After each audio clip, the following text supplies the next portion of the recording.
Hari yang tak seperti kemarin. Sejujurnya, hari ini seharusnya menjadi hari yang paling membahagiakan bagi seluruh keluarga. Budi, suamiku, akhirnya lulus ujian CPNS calon pegawai negeri sipil, yang telah ia persiapkan dengan susah payah selama 3 tahun dan resmi diangkat. Setelah mendapatkan pekerjaan stabil yang sudah lama ia dambakan, kedua orang tua mertuaku tak henti-hentinya tersenyum. Mereka bersikeras mengadakan pesta besar, mengundang kerabat dan sahabat untuk merayakannya secara meriah. Mereka juga berkata akan mengumumkan ke seluruh kampung bahwa keluarga kami kini memiliki seorang PNS. Ayah mertuaku adalah orang yang bersuara sangat keras. Bahkan dari jauh pun, terdengar jelas apa yang ia katakan. Kalian tahu tidak betapa hebatnya Budi kami? Sekarang dia sudah jadi abdi negara. Makan gaji dari pemerintah. Ekonomi mau bagaimanapun, tidak perlu khawatir, gaji masuk tepat waktu setiap bulan, tidak bisa dibandingkan dengan mereka yang harus pontang-panting cari klien di luar sana. Begitu aku meletakkan hadiah, ibu mertuaku langsung menarik tanganku ke tengah kerumunan. Wajahnya penuh senyum, tetapi senyum itu terasa kaku dan aneh. Ibu mertuaku menepuk punggung tanganku dengan lembut dan berkata kepada semua orang, "Lihat ini. Ini Sinta, menantuku. Dulu memang penghasilannya sedikit lebih besar. Waktu Budi kami belum lulus ujian, dialah yang membantu menopang keluarga. Tapi sekarang sudah berbeda. Anakku sudah sukses dan punya kedudukan, sekarang giliran Sinta untuk bersantai." Orang-orang di sekitar ikut menimpali, "Wah, beruntung sekali, ya. Keluarga yang hangat sekali." Kata-kata semacam itu terdengar di mana-mana. Aku tersenyum menanggapinya, tetapi hatiku terasa kebas. Ucapan ibu mertuaku seolah memuji, tetapi mengapa terdengar seperti sedang menyindir, seolah-olah fakta bahwa aku pernah bekerja mencari nafkah untuk keluarga di masa lalu adalah sesuatu yang memalukan. Saat itu, Budi masuk.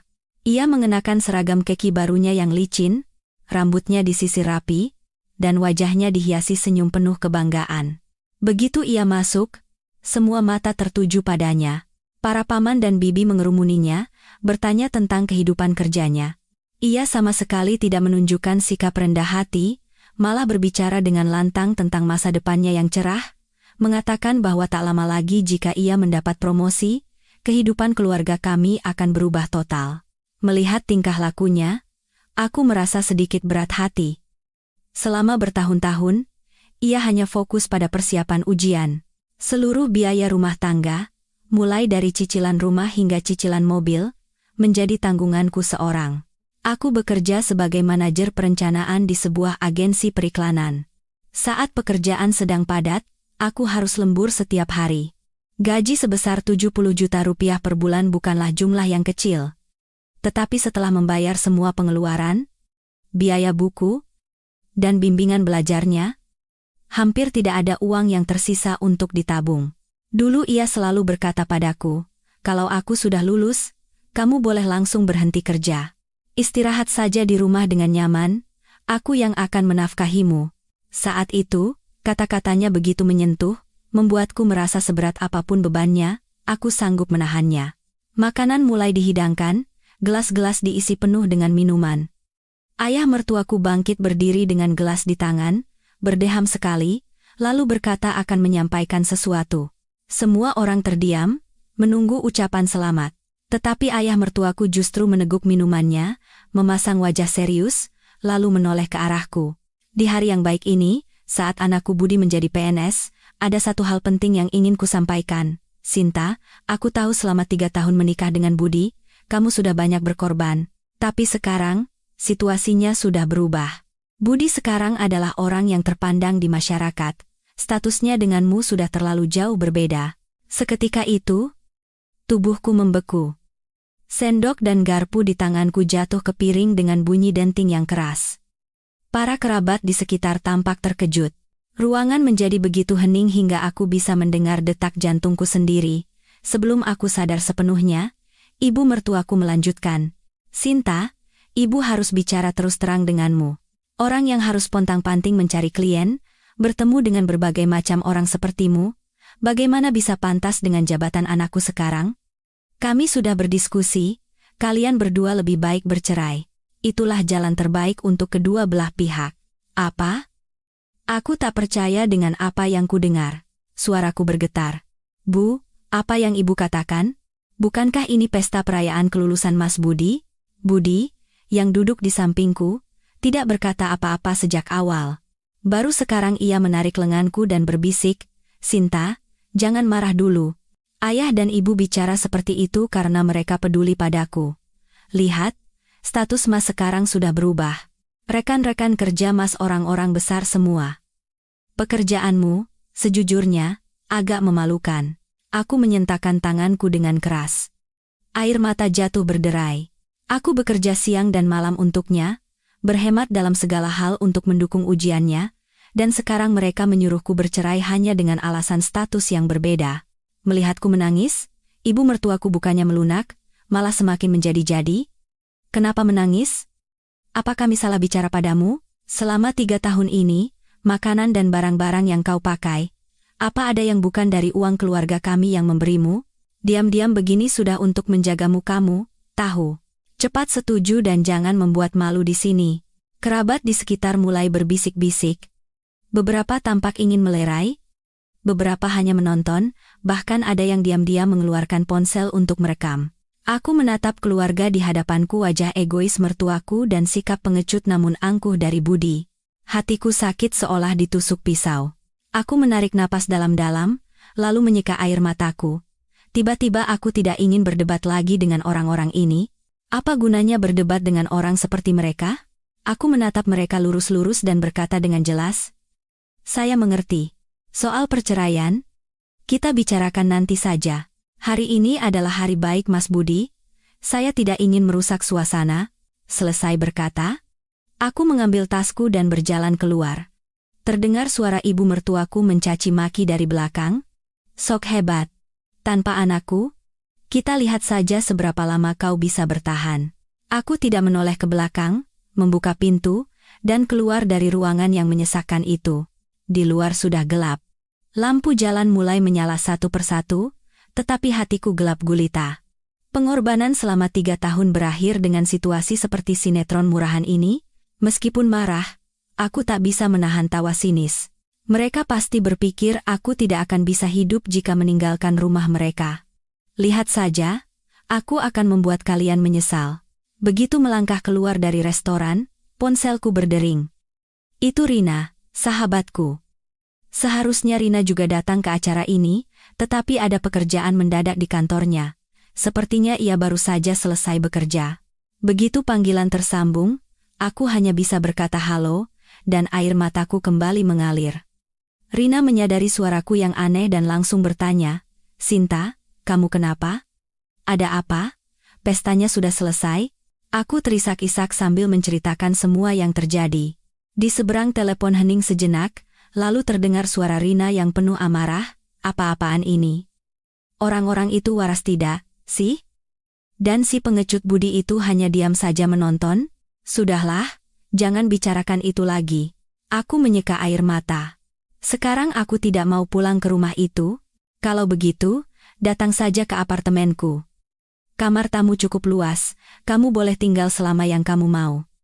Aku jemput sekarang. Tak lama setelah telepon ditutup, mobil Rina sudah berhenti di depanku. Ia menyuruhku masuk dan memberiku sekotak tisu. Jangan menangis, dasar bodoh. Keluarga seperti itu, lebih baik cepat-cepat cerai. Kamu berpenghasilan ratusan juta sebulan, masa takut tidak bisa menemukan pria yang lebih baik? Aku bersandar di kursi penumpang, memandangi lampu-lampu jalan yang berlalu dengan cepat, mencoba menenangkan diri. Kata-kata Rina benar. Aku bukan wanita yang tidak bisa hidup tanpa seorang pria. Dulu, jika Budi tidak bersikap baik dan berjanji akan membangun masa depan yang cerah untukku, aku tidak akan pernah menikah dengannya. Sesampainya di apartemen Rina, ia memberiku segelas air hangat dan memasakkan mie instan. Ketika semangkuk mie panas ada di tanganku, hatiku terasa sedikit lebih hangat. Lalu, apa rencanamu selanjutnya? Tanya Rina, duduk di seberangku. Aku menyantap mie dan berkata, apalagi? Dia mau cerai. Ya harus cerai. Tapi tidak bisa cerai begitu saja. Semua harus dihitung dengan jelas. Aku tidak akan membiarkan diriku dizalimi begitu saja. Malam itu aku hampir tidak bisa tidur. Kisah selama 3 tahun terakhir berputar di kepalaku seperti film.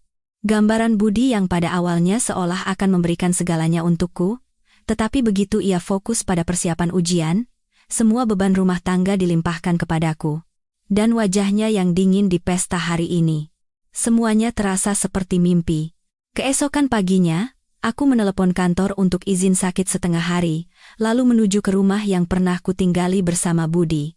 Yang membuka pintu adalah ibu mertuaku. Melihatku, ia memasang wajah masam. "Oh, kukira kau tidak akan kembali. Kukira sudah kabur dengan laki-laki lain." Aku tidak mempedulikannya, langsung masuk ke kamar tidur dan mulai mengemasi barang-barangku. Budi juga ada di rumah, mengenakan pakaian santai sambil membaca koran di sofa. Melihatku masuk, ia hanya melirik sekilas lalu kembali menunduk, pura-pura tidak melihat. Aku melipat pakaianku satu persatu dari lemari dan memasukkannya ke dalam koper. Rumah ini kami beli setelah menikah. Uang mukanya sebagian besar dariku, dan cicilan bulanannya juga selalu aku yang bayar. Uang yang didapat Budi dari kerja sampingan, selama persiapan ujian, bahkan tidak cukup untuk uang jajannya sendiri. Ibu mertuaku mengikuti ke kamar, bersedekap, dan berkata, "Sinta, jangan berlama-lama. Cepat tanda tangani surat cerai. Rumah ini adalah aset keluarga kami, jangan harap kau bisa dapat bagian sepeser pun." Aku menutup resleting koper dan menoleh padanya. "Cerai boleh saja, Bu. Tapi soal rumah ini, kita harus hitung-hitungan. Uang muka yang saya bayar lebih dari 1,5 miliar rupiah, dan selama 3 tahun saya sudah membayar cicilan lebih dari 300 juta rupiah. Uang itu harus dihitung dengan jelas." Mendengar itu, ibu mertuaku langsung berteriak, "Apa-apaan kau ini? Rumah ini atas nama anakku, tentu saja ini miliknya. Wanita yang sudah menikah masuk ke keluarga suami, uang yang dia hasilkan sudah sewajarnya menjadi milik keluarga suami." Saat itu, ayah mertuaku pulang dari jalan-jalan pagi. Mendengar keributan, ia langsung ikut campur. "Betul. Orang zaman dulu bilang, kalau sudah menikah masuk ke rumah mana, kau jadi milik rumah itu. Barangmu adalah barang kami, tapi barang kami bukan barangmu." Aku tertawa sinis. "Pak, sekarang bukan zaman kuno lagi. Kita hidup di negara hukum. Bukti transfer uang muka dan cicilan rumah semuanya ada di rekening saya. Kalau sampai ke pengadilan, sudah jelas siapa yang akan menang, kan?" Baru saat itulah Budi meletakkan korannya. Ia mengerutkan kening dan berkata, "Sinta, jangan pelit begitu. Kita kan keluarga. Apa perlu sampai seperti ini, keluarga?" Aku menatapnya. Api amarah berkobar di dalam diriku. "Kemarin di pesta, apakah kalian menganggapku keluarga? Saat kalian menyuruhku bercerai, kalian tidak menganggap kita keluarga, kan?" Budi tidak bisa membantah, wajahnya memerah. Ayah mertuaku menggebrak meja. "Berani-beraninya kau membantah. Budi, kami sekarang seorang PNS. Apa hakmu berdebat dengan kami?" Aku menarik napas dalam-dalam untuk menahan amarah. Berdebat dengan orang-orang ini hanya membuang-buang waktu. Baiklah. Saya juga tidak ingin proses cerai ini menjadi rumit. Pertama, saya akan pindah keluar dulu, agar kita semua bisa tenang dan berpikir jernih, baru kita bicara lagi. Mendengar aku akan pindah, mata ibu mertuaku berbinar. "Mau tinggal di mana? Kuperingatkan ya, jangan macam-macam. Saya akan tinggal di apartemen teman saya." "Rina, kalian berdua kenal, kan?" Ibu dan ayah mertuaku saling pandang.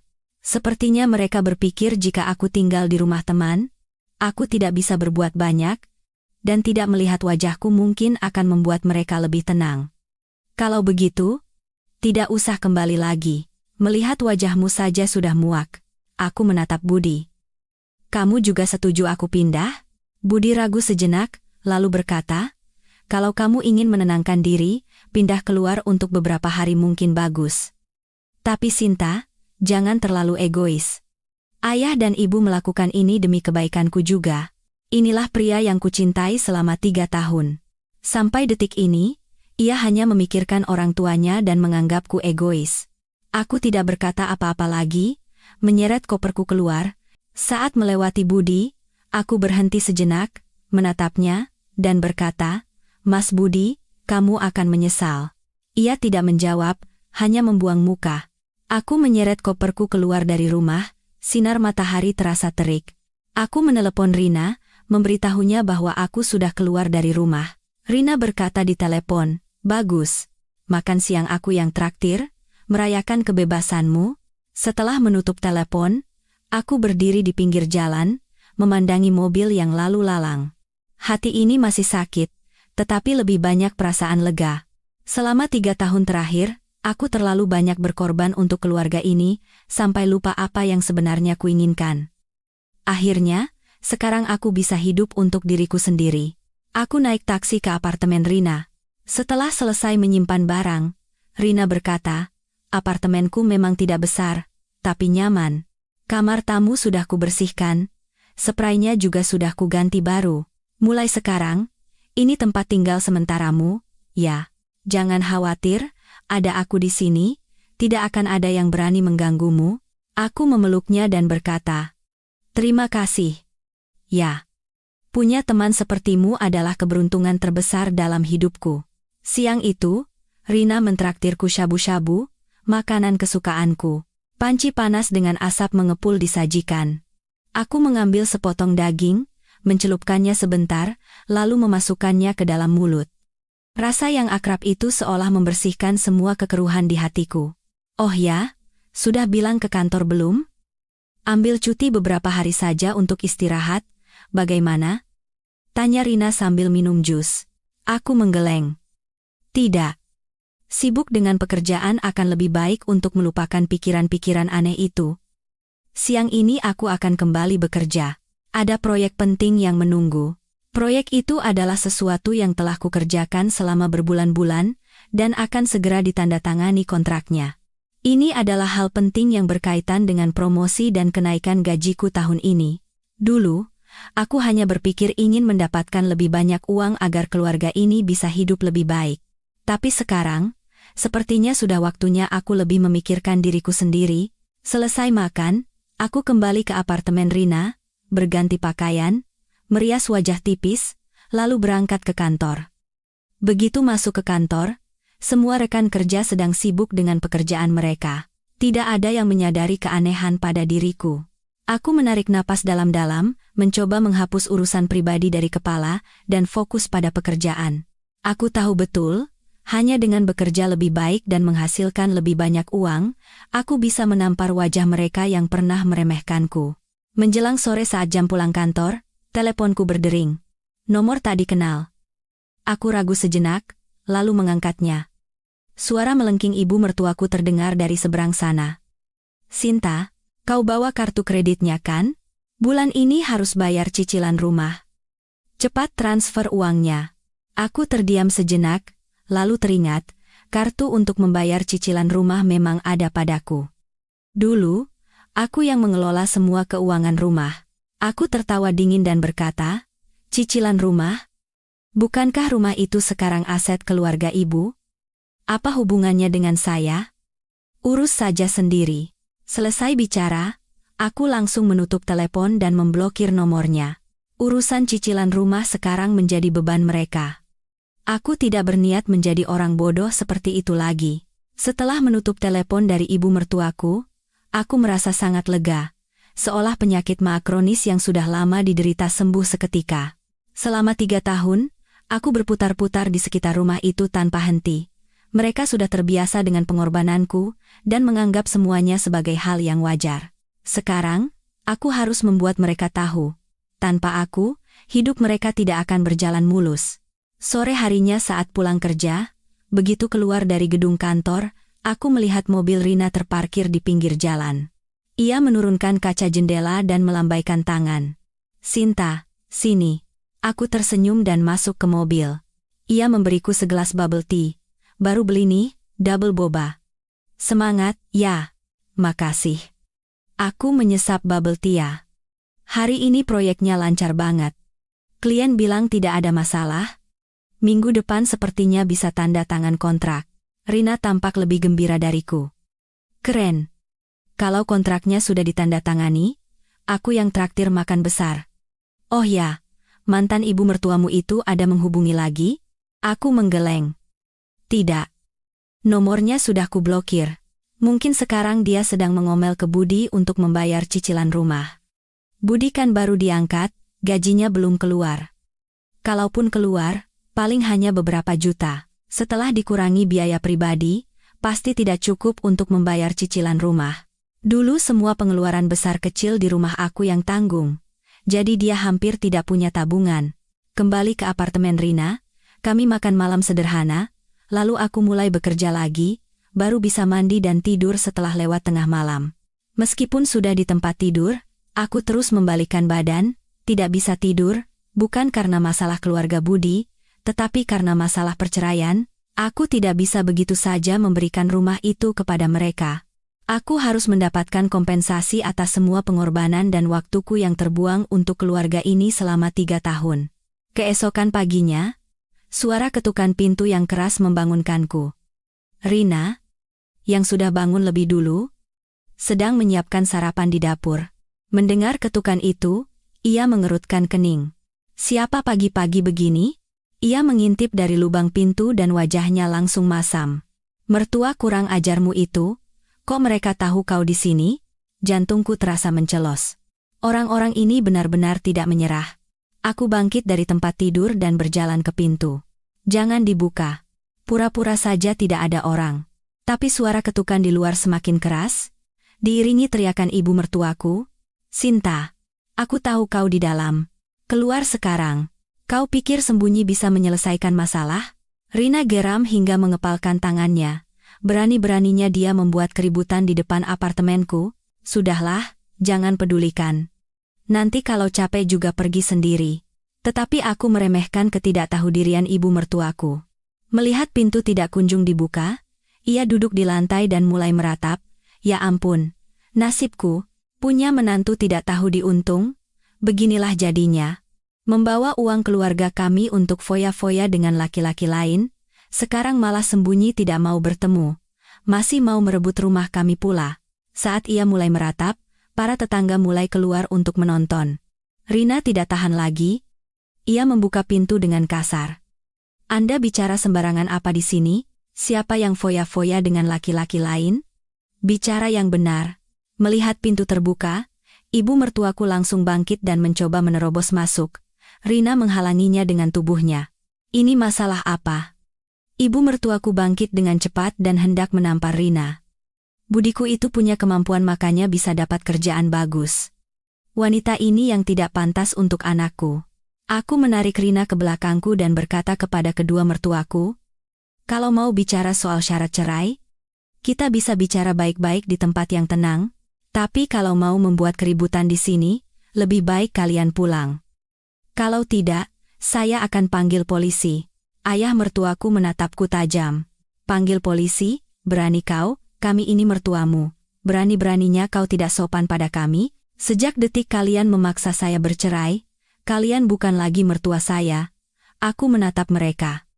Saya katakan untuk terakhir kalinya, rumah ini adalah harta Gonogini, dan uang yang saya keluarkan ada bukti transfernya semua. Kalau sampai ke pengadilan dan jadi rumit, kalian berdua juga tidak akan dapat apa-apa. Ibu mertuaku memutar bola matanya, dan langsung mengubah sikap.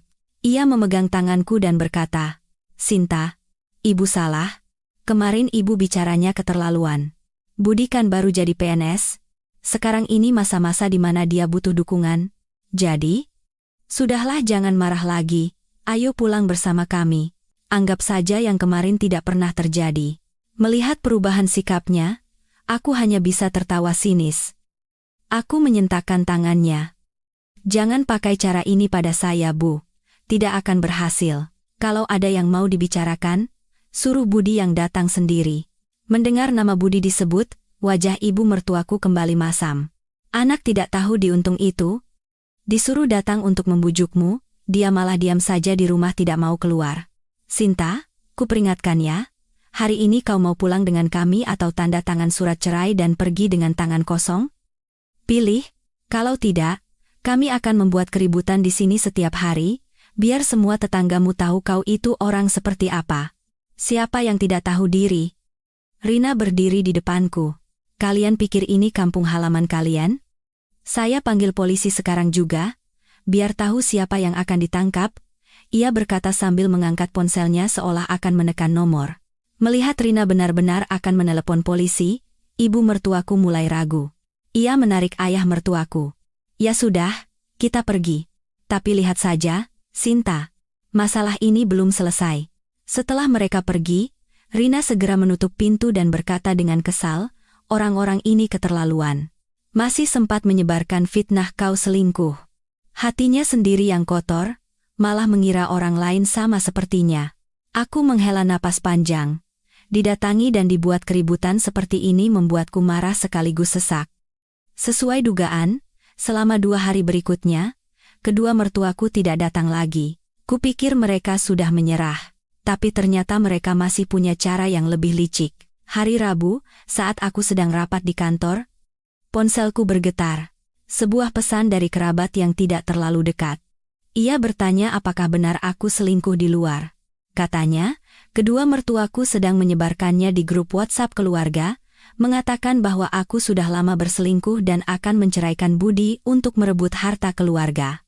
Aku marah hingga tanganku gemetar. Mereka benar-benar berani melakukan apa saja demi uang. Aku menarik napas dalam-dalam, lalu mengirim pesan suara ke grup WhatsApp.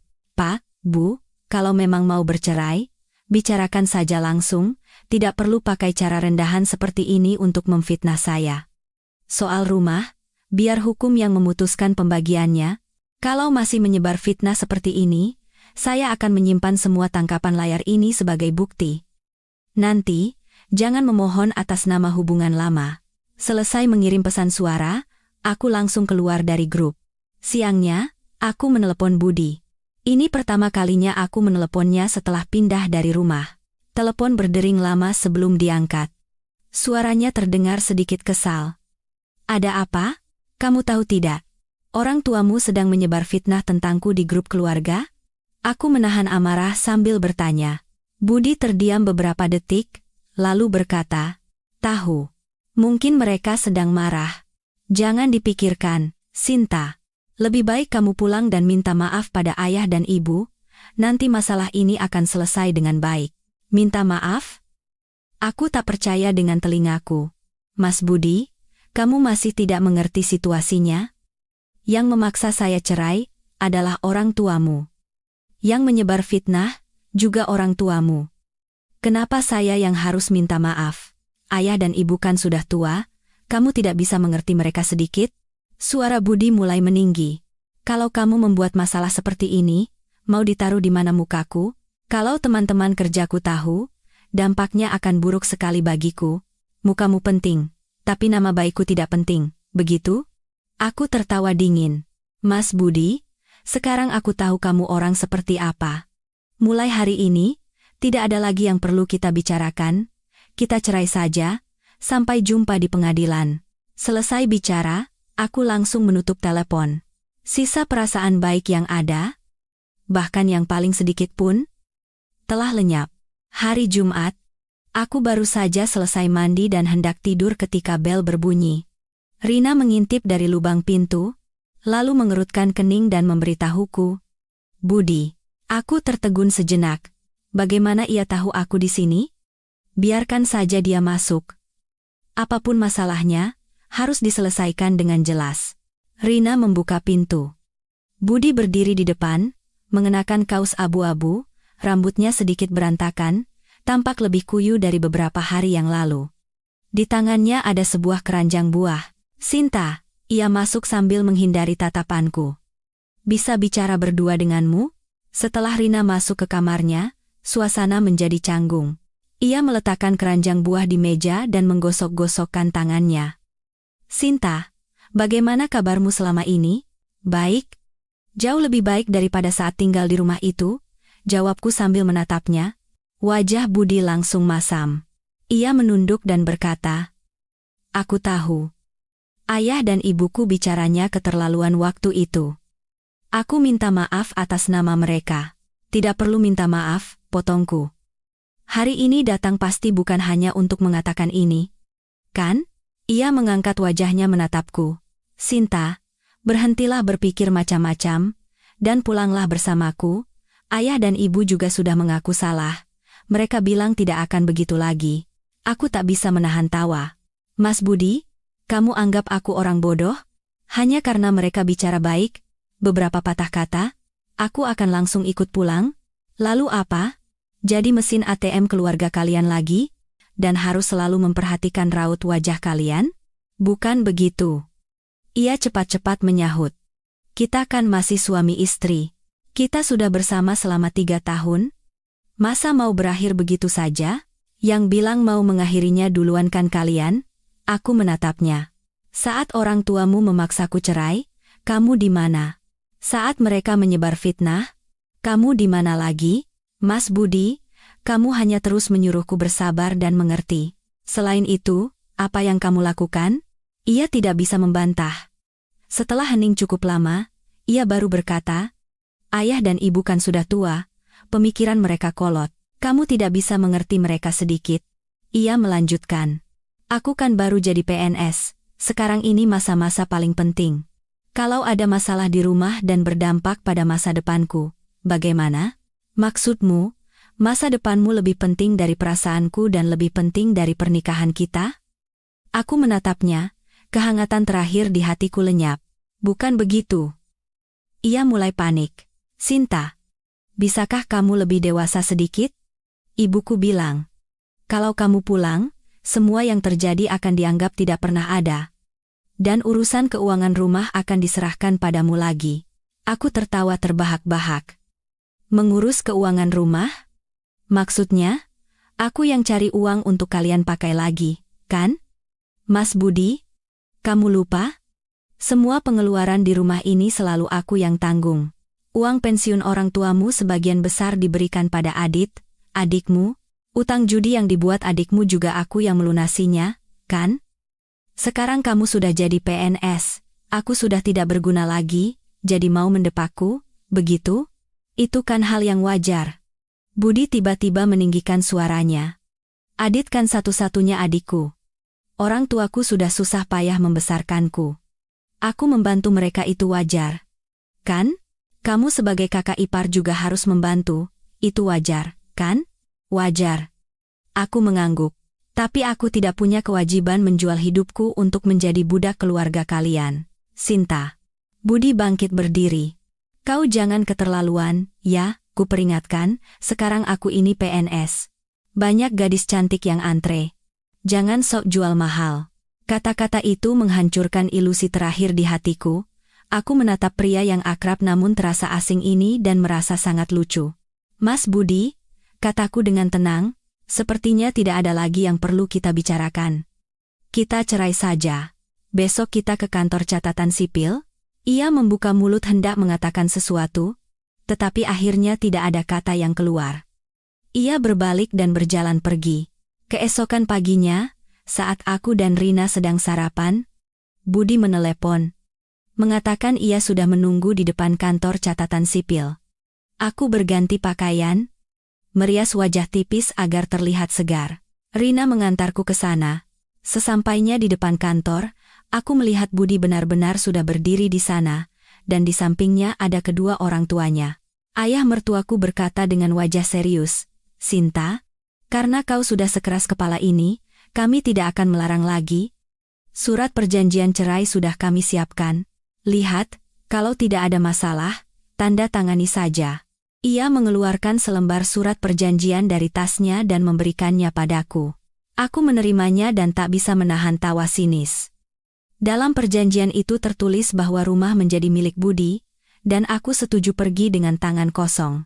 Semua harta Gonogini menjadi milik Budi, dan aku melepaskan semua hak untuk menuntut kompensasi. Ini bukan surat perjanjian cerai. Ini perampokan. Aku melemparkan surat itu kembali kepada mereka. Tidak akan ada yang menandatangani perjanjian seperti ini. Kalau mau cerai, ikuti hukum. Harta Gonogini dibagi 2, rumah dibagi sesuai proporsi investasi. Ibu mertuaku langsung berteriak. Mimpi. Rumah itu milik Budi. Tidak ada hubungannya denganmu. Ada hubungannya atau tidak, bukan ibu yang memutuskan. Aku menatap mereka, mau ikut aturan hukum atau bertemu di pengadilan? Pilih salah satu. Budi mengerutkan kening dan berkata, Sinta, jangan terlalu menekan Mas. Rumah ini kan rumah fasilitas dari kantor Mas. Mas yang mengajukan. Meskipun kamu yang mengajukan, tapi aku yang membayar uangnya, tentu saja aku berhak mendapat bagian yang tidak sedikit. Entah itu rumah fasilitas atau bukan, ada bagianku atau tidak, itu urusan pengacara yang akan memutuskan. Aku mengeluarkan ponsel. Saya sudah menyewa pengacara. Kalau tidak setuju, kita harus menempuh jalur hukum. Sebenarnya aku belum menyewa pengacara, hanya menggertak mereka. Benar saja, begitu mendengar kata jalur hukum, kedua mertuaku mulai ragu. Mereka belum pernah berurusan dengan pengadilan dan menganggap tuntutan hukum adalah hal yang memalukan. Ayah mertuaku menatap ibu mertuaku, lalu mengangguk, kemudian berkata padaku, "Kalau begitu, soal rumah kita bicarakan lagi nanti. Kita cari jalan tengah, ya?" Aku menatap mereka dan tertawa dalam hati. Boleh, tapi ada syaratnya. Rumah harus dinilai sesuai harga pasar. Uang muka dan semua cicilan yang sudah saya bayar harus dikembalikan. Dan biaya hidup yang saya keluarkan selama 3 tahun juga harus diberi kompensasi sebagian. Ibu mertuaku hendak membantah, tetapi ayah mertuaku menahannya. Ayah mertuaku berkata, "Setuju. Nanti kita bicarakan di rumah. Besok kami beri jawaban." Selesai bicara, ia menarik ibu mertuaku pergi. Budi melirikku sekilas, lalu mengikuti mereka. Dalam perjalanan pulang, aku menelepon kantor untuk izin sakit setengah hari. Rina mengajakku berbelanja untuk refreshing. Saat sedang berbelanja, ponselku berdering. Nomor tak dikenal. Suara pria asing terdengar dari seberang sana. Dengan Ibu Sinta, saya rekan kerja Budi. Hari ini dia tidak masuk kerja, ditelepon juga tidak diangkat. Apakah ibu tahu dia kemana? Aku terdiam sejenak. Budi tidak masuk kerja? Kemarin dia masih bilang sekarang adalah masa-masa paling penting, tidak boleh ada masalah. Kenapa tiba-tiba tidak masuk? Aku merasa firasat buruk. Aku mencoba menelepon Budi, tidak diangkat. Menelepon ibu mertuaku, tapi nomornya masih kublokir. Akhirnya aku memakai ponsel Rina untuk menelepon. "Ini saya, Bu Sinta. Mas Budi hari ini tidak masuk kerja. Apa ibu tahu?" Ibu mertuaku terdiam sejenak. "Tidak masuk kerja? Tidak mungkin. Tadi pagi dia bilang mau berangkat." Rekan kerjanya yang menelepon, "Bu?" Katanya tidak masuk, dan teleponnya tidak diangkat. Aku berhenti sejenak, lalu bertanya, "Apakah kalian bertengkar?" "Bertengkar apa?" Suara ibu mertuaku tiba-tiba meninggi. Dia hanya diam saja. "Kami mana tahu. Mau hidup atau mati di mana juga kami tidak tahu." Selesai bicara, ia langsung menutup telepon. Aku menatap ponsel dan semakin khawatir. Meskipun ia berkata begitu, aku tetap merasa tidak tenang. Bagaimanapun juga, kami pernah menjadi suami istri. Kalau terjadi apa-apa, aku pasti merasa tidak enak. Siangnya aku kembali ke kantor. Begitu masuk, atasan memanggilku, "Bu Sinta, proyek itu sudah disetujui klien. Katanya hari Senin depan mau tanda tangan kontrak," kata atasan sambil tersenyum. "Kali ini berkat Anda yang sudah mempersiapkan semuanya dengan sangat baik. Perusahaan memutuskan untuk mempromosikan Anda. Bulan depan Anda akan diangkat menjadi wakil direktur, dan gaji Anda akan naik 20 juta rupiah." Aku tak percaya dengan telingaku. "Benarkah, Pak?" "Terima kasih. Anda pantas mendapatkannya," atasan menepuk pundakku. "Teruslah bekerja dengan baik, masa depan Anda masih panjang." Keluar dari ruangan atasan, aku sangat gembira hingga hampir melompat. Ini bukan hanya kenaikan pendapatan, tetapi juga pengakuan atas kemampuan kerjaku. Rekan-rekan kerja datang memberi selamat. Aku tersenyum dan membalas satu persatu. Rasanya awan kelabu di hatiku lenyap seketika. Dibandingkan dengan masalah pelik keluarga Budi, kesuksesan dalam karir memberikan perasaan aman dan bahagia yang jauh lebih besar. Sore harinya, aku mentraktir Rina makan enak untuk merayakan promosi dan kenaikan gajiku. Selesai bicara, ponselku berdering lagi. Nomor tak dikenal? Kupikir mungkin Budi, jadi aku segera mengangkatnya. "Halo, dengan Ibu Sinta?" Suara pria asing terdengar dari seberang sana, terdengar tergesa-gesa. "Saya Adit, adiknya Budi." Kakak saya dipukuli orang. Jantungku terasa mencelos. Adit, ada apa? Mas Budi kenapa? Kakak dikeroyok orang? Pak. Sekarang di rumah sakit, suara Adit bercampur isak tangis. Kakak ipar, tolong datang ke rumah sakit. Ayah dan ibu hampir gila. Aku tertegun sejenak. Budi dipukuli, apa yang terjadi? Rina yang mendengar di sampingku menarik lenganku dan menggelengkan kepala, memberi isyarat agar aku tidak pergi. Aku ragu sejenak, lalu berkata, rumah sakit mana? Saya segera ke sana. Setelah menutup telepon, Rina langsung berkata, kenapa mau pergi? Ini pasti jebakan keluarga itu. Budi dipukuli apa hubungannya denganmu? Tapi sekarang dia di rumah sakit. Kalau tidak dilihat, rasanya tidak tenang. Aku menatap Rina. Tenang saja. Aku punya akal sehat, tidak akan tertipu lagi oleh mereka. Rina tidak bisa melarangku. Akhirnya ia berkata, kalau begitu aku ikut. Kalau mereka macam-macam, aku bisa bantu. Kami membayar makanan dan segera meluncur ke rumah sakit yang disebutkan Adit di pusat kota. Saat kami tiba, sudah lewat jam 12 malam. Di depan ruang gawat darurat, aku melihat kedua mertuaku dan Adit. Ibu mertuaku duduk menangis di kursi, sementara ayah mertuaku terus menghela napas di sampingnya. Melihatku, ibu mertuaku langsung berlari dan memegang tanganku. Sinta, kau datang juga. Budi dikeroyok orang, sekarang ada di dalam. Adit berkata sambil terisak, hari ini kakak datang menemuiku, katanya lagi suntuk, mengajak minum-minum. Kami minum di warung kecil. Waktu itu kakak ke kamar mandi, mungkin ada masalah dengan seseorang, jadi mereka bertengkar. Tapi lawannya banyak, kakak sendirian tidak sanggup, dipukuli sampai kepalanya berdarah. Sudah lapor polisi? Tanyaku. Ayah mertuaku menghela napas dan berkata, sudah. Polisi sudah datang dan bilang diobati dulu, tapi kami tidak bawa uang banyak. Dokter bilang harus setor uang jaminan dulu 100 juta rupiah. Saat itulah aku sadar mengapa mereka memanggilku. Mereka ingin aku yang membayar. Ibu mertuaku memegang tanganku dengan air mata berlinang. Sinta, sekarang hanya kau yang bisa menolong Budi. Tolong bayarkan dulu, nanti kalau kami punya uang pasti kami kembalikan. Aku menatap mereka dan tertawa sinis dalam hati. Tadi pagi masih memakiku, sekarang butuh uang baru mencariku. Saya tidak punya uang. Aku menyentakkan tanganku. Uang saya semuanya ada di reksadana, tidak bisa ditarik sekarang. Bagaimana mungkin kau tidak punya uang? Wajah ibu mertuaku langsung berubah. Gajimu berapa sebulan? Masa 100 juta saja tidak punya? Kau hanya tidak mau menolong Budi? Kan? Dasar perempuan tidak punya hati. Saya benar-benar tidak punya uang, aku menatapnya. Dan kita sekarang sedang dalam proses cerai. Saya tidak punya kewajiban membayar untuknya lagi. Saat itu, seorang dokter keluar dari ruang gawat darurat. Keluarga Bapak Budi, tolong segera selesaikan administrasi dan siapkan untuk pemeriksaan lebih lanjut.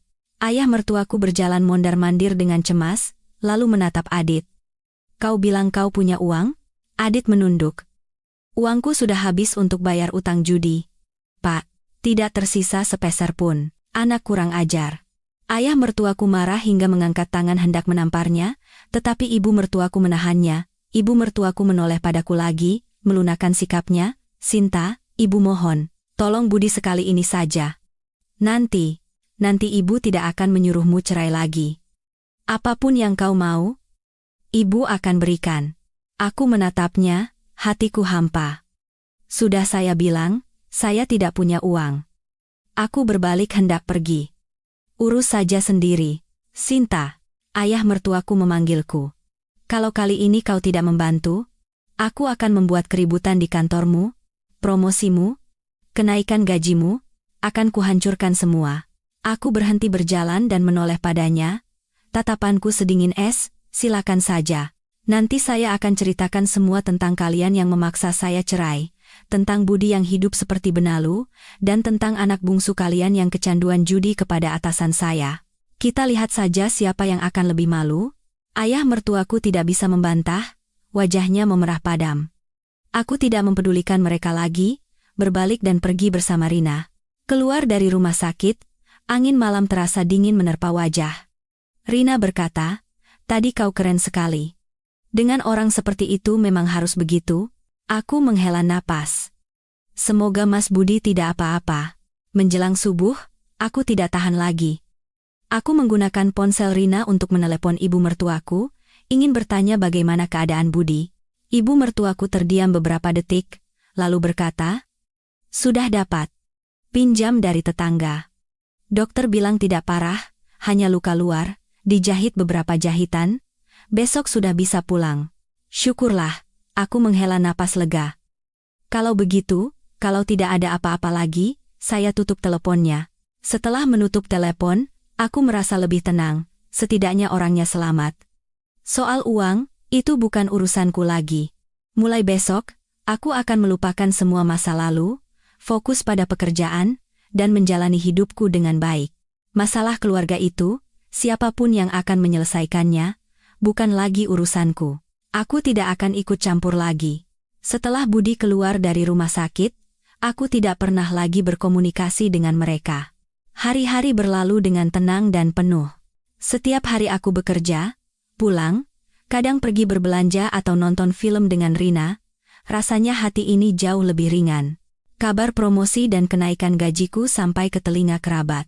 Beberapa kerabat yang dulu memihakku di grup WhatsApp sengaja menelepon untuk memberi selamat, sambil mengatakan bahwa keputusanku untuk berpisah dengan Budi adalah keputusan yang tepat.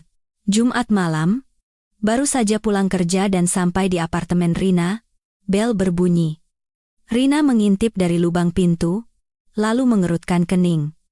"Mertuamu datang lagi. Mau apa lagi mereka?" Aku juga heran. Untuk apa mereka datang lagi? Apa mereka belum menyerah soal memaksaku pergi dengan tangan kosong? Rina membuka pintu. Kedua mertuaku berdiri di depan dengan senyum lebar yang aneh, di tangan mereka ada oleh-oleh. Ibu mertuaku tersenyum dan berkata, "Sinta, baru pulang kerja?" "Ya, kami datang menemuimu." Sikapnya sangat berbeda dari sebelumnya. Aku semakin curiga. "Masuklah. Ada apa? Katakan saja." "Tidak perlu seperti ini." Ayah mertuaku menghela napas di sampingnya. Semua ini salah kami. Membuatmu susah. Sinta, soal beberapa hari yang lalu, kami salah. Kami minta maaf." Selesai bicara, ia benar-benar hendak membungkuk padaku. Aku segera menahannya. Ibu mertuaku memegang tanganku dan berkata dengan akrab, "Sinta, ibu tahu kau anak yang baik. Selama 3 tahun ini, apa yang kau lakukan untuk keluarga kami ingat semua. Budi itu masih kekanak-kanakan, kami terlalu memanjakannya. Jangan bertengkar lagi dengannya, ya?" "Iya." Ayah mertuaku menimpali. Budi setelah keluar dari rumah sakit juga sangat menyesal. Dia sadar sudah salah. Setiap hari di rumah hanya membicarakanmu. Katanya sangat menyesal telah mendengarkan kami dan menyakitimu. Dia bilang, "Kalau kau kembali, dia akan menuruti semua maumu." Aku mendengarkan mereka bicara bergantian dan tertawa dalam hati. Jadi, sebenarnya mau bicara apa? Aku menyentakkan tanganku. Kalau mau saya kembali, lupakan saja, saya tidak akan kembali.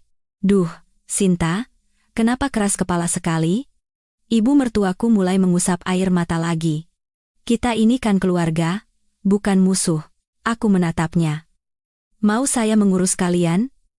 Atau mengurus Adit?" Mendengar nama Adit disebut, sorot mata ibu mertuaku bergetar. Ia cepat-cepat berkata, "Loh, kenapa bicara begitu? Adit kan adikmu juga." "Saya tidak pernah punya adik seperti itu," kataku tegas. "Yang hanya tahu berjudi, tidak mau bekerja. Utang yang lalu saja belum lunas. Sekarang membuat masalah apa lagi?" Ditebak tepat sasaran, ayah mertuaku berdeham sekali, lalu berkata, "Sinta, terus terang saja, Adit membuat masalah lagi. Beberapa hari yang lalu dia berjudi dan kalah banyak. Mereka datang menagih utang, katanya kalau tidak dibayar, kakinya akan dipatahkan. Itu urusan kalian, tidak ada hubungannya dengan saya." Aku menatap mereka. "Sudah saya bilang, saya tidak akan ikut campur urusan keluarga kalian lagi." "Sinta, tidak bisa begitu." Ibu mertuaku mulai terisak lagi. Adit seburuk apapun, dia tetap adik Budi, dan permata hati kami berdua. Masa kau tega melihat kakinya dipatahkan? Karma, kataku dingin. Berjudi itu sudah melanggar hukum, kalau tidak mengubah kebiasaan itu, suatu hari nanti dia juga akan masuk penjara. Kami salah, ayah mertuaku cepat-cepat berkata. Kami sudah menasihatinya. Dia bilang tidak akan berjudi lagi. Tapi sekarang mereka menagih dengan sangat keras. Katanya dalam 3 hari harus mengembalikan 500 juta rupiah. Kalau tidak, ia tidak melanjutkan, tetapi artinya sudah jelas. Aku menatap mereka dan akhirnya mengerti segalanya. Hari ini mereka datang bukan untuk memintaku kembali, tetapi untuk meminta uang. Jadi, kalian datang untuk meminjam uang? Ibu mertuaku menghindari tatapanku dan berkata, Sinta, kami benar-benar tidak punya pilihan. Budi kan baru jadi PNS, gajinya belum keluar, uang pensiun kami berdua sudah habis untuk membayar utang yang lalu. Kami benar-benar tidak tahu harus mencari uang di mana lagi. Lihat, sekarang gajimu sudah naik, sudah dipromosikan, tidak perlu khawatir soal uang lagi. Tolong kami sekali ini saja, ya? Menolong? Aku tertawa. Sudah berapa kali saya menolong kalian? Setiap kali selalu bilang ini yang terakhir. Kan? Dan hasilnya, kalian bukan hanya tidak berterima kasih, malah menganggap itu kewajiban saya. Sekarang butuh uang, baru berpura-pura baik. Apa kalian tidak merasa malu? Tertangkap basah, ibu mertuaku tidak berpura-pura lagi. Kami ini mertuamu. Kau membantu kami itu wajar kan? Gajimu berapa sebulan? 500 juta itu bukan jumlah yang besar bagimu. Tapi bagi kami ini nyawa Adit, uang saya juga tidak jatuh dari langit, Bu. Aku menatapnya. Uang itu saya dapatkan dari kerja lembur, bekerja di hari libur. Kenapa harus saya gunakan untuk membayar utang judi anak kalian? Kenapa kau begitu tidak punya hati? Ibu mertuaku bangkit berdiri. Budi, kami benar-benar buta telah menikahi perempuan tidak berperasaan sepertimu. Kami benar-benar salah menilai orang. Kalian salah menilai orang. Saya juga salah menilai kalian. Aku ikut berdiri. Saya juga salah menilai Budi. Biar saya perjelas. Soal saya memberikan uang untuk membayar utang judi Adit, bahkan jika matahari terbit dari barat pun tidak akan pernah terjadi. Kau akan menyesal. Ibu mertuaku gemetar karena marah. Hal yang paling saya sesali adalah karena buta telah menikah dengan Budi dan mengenal keluarga kalian. Aku menunjuk ke pintu. Pulanglah. Saya tidak mau melihat wajah kalian lagi. Ayah mertuaku menarik ibu mertuaku dan berkata, Sayang, ayo pulang. Tanpa perempuan ini, kita tidak akan mati. Selesai bicara, mereka berjalan keluar dengan kesal. Setelah mereka pergi, Rina keluar dari kamar. Sudah kuduga, tidak mungkin datang dengan niat baik. Ternyata minta uang. Utang judi anak itu mau kau yang bayar? Mimpi? Aku juga sudah menduganya. Aku menghela napas. 500 juta ini baru permulaan. Kalau kali ini aku berikan, lain kali pasti datang lagi. Tidak akan ada habisnya.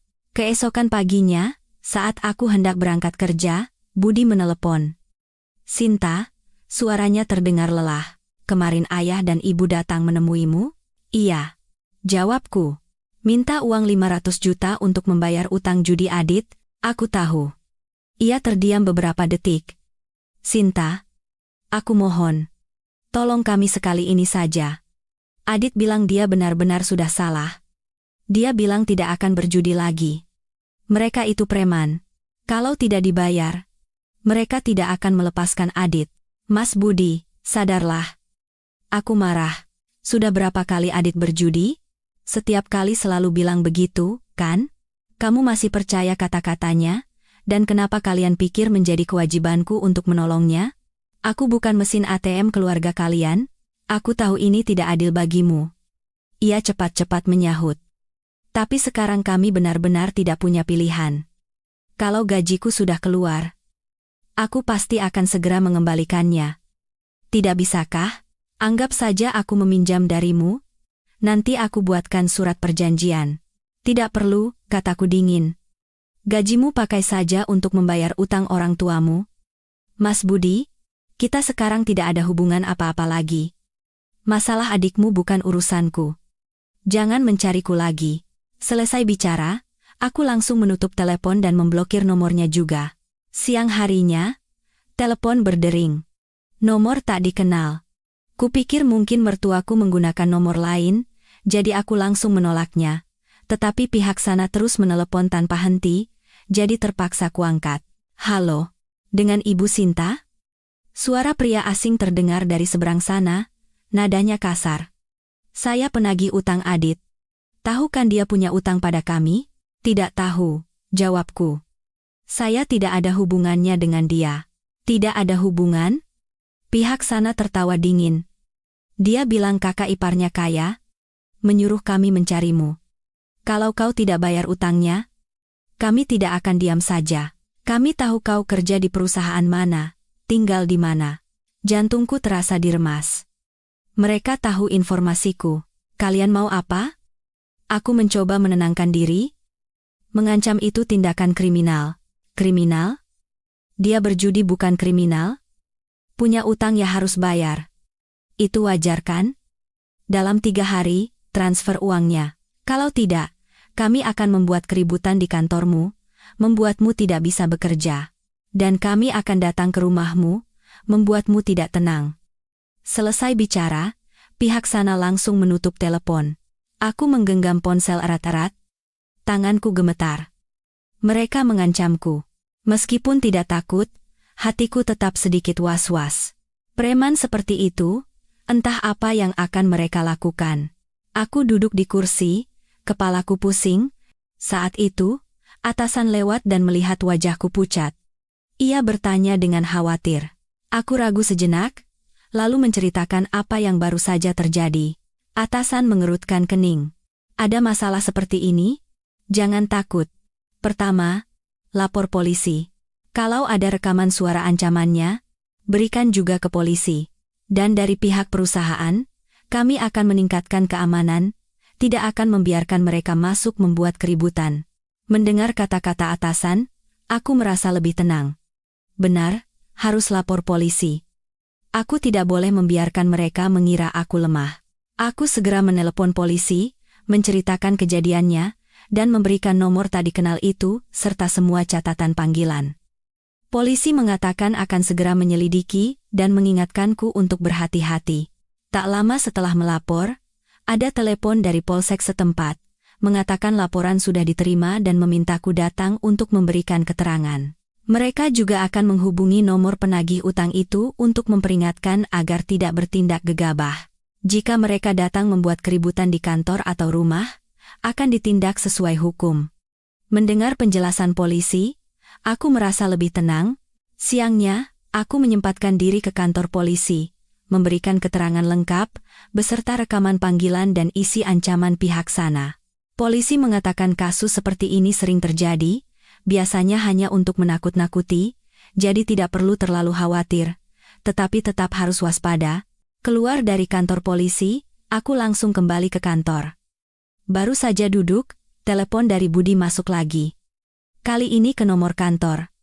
Mungkin ia tahu nomor pribadiku sudah diblokir. Aku ragu sejenak, lalu mengangkatnya. Sinta, kau lapor polisi? Suara Budi terdengar sangat marah. Mereka baru saja meneleponku. Bilang kau lapor polisi? Kalau mereka sampai kena masalah, mereka tidak akan melepaskan kita. Mereka mengancam saya lapor polisi itu wajar, kan? Kataku dingin.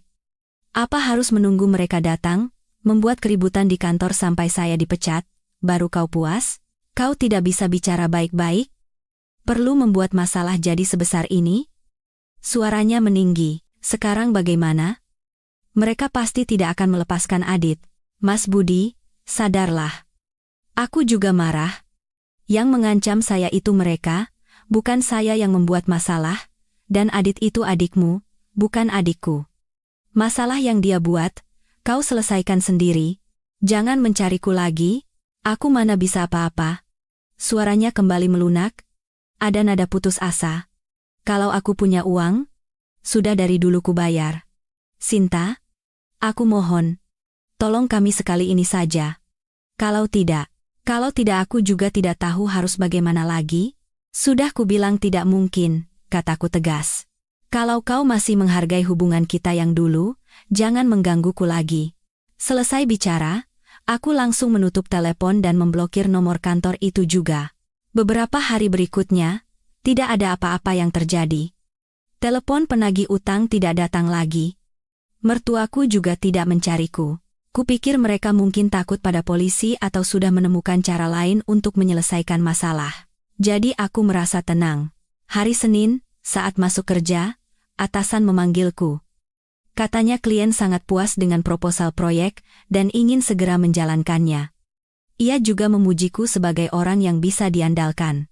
Aku merasa sangat senang dan semakin termotivasi. Inilah hidup yang kuinginkan.